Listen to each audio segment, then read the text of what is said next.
Hi everyone, welcome to my allotment on a very sunny afternoon. I'm here to talk about seed starting composts. It's one of the most commonly asked questions I get. What do I use to start my seeds in? So I know there are a lot of fancy, quite expensive seed starting compost mixes to buy in the garden centres. I have never bought one of those bags.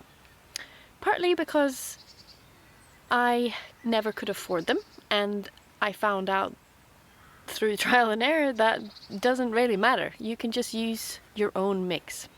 So if you're ready to save some money and if you're ready to buy a few components, you can definitely set yourself up for great success with your seed sowing.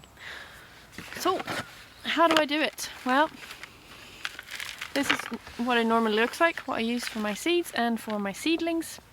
It's just general compost, bog standard general compost, peat-free, and the best I can afford because I use it for mulching, for everything basically. But I just buy one type of compost, and then I mix it with something to improve drainage, to make it poorer, and to also improve water retention.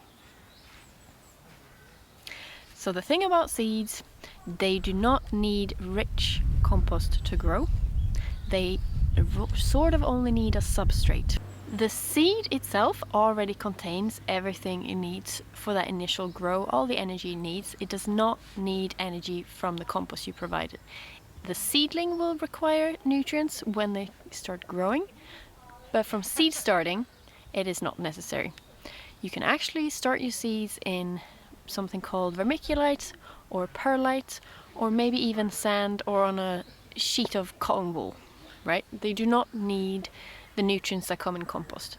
But obviously it's good to have the nutrients there for when the seedling starts growing.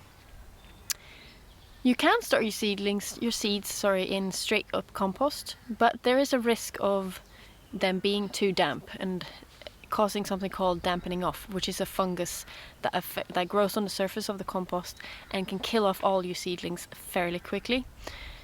One way to avoid that obviously is not to overwater and to keep ventilation high, but another easy way to do it, and making sure that the risk of overwatering is less, is to mix up your compost with vermiculite or perlite. So these two components are slightly different from each other, partly what they're made of and partly what they give to the compost, but really for me they do the same job. So both of them will mix up the bulk of the general compost, making it poorer.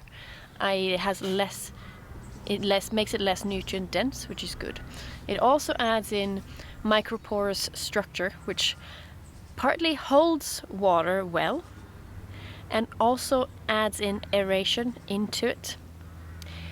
One of them does it better than the other, but it really doesn't matter. For general use for vegetable seedling starting, it does not matter which one you use. Just using something is better. Even using sharp sand to mix up into your compost, if you have a lot of that lying around. I don't, and that is another good option. One of the problems with using general compost in bags or one you made yourself is that it can be very lumpy.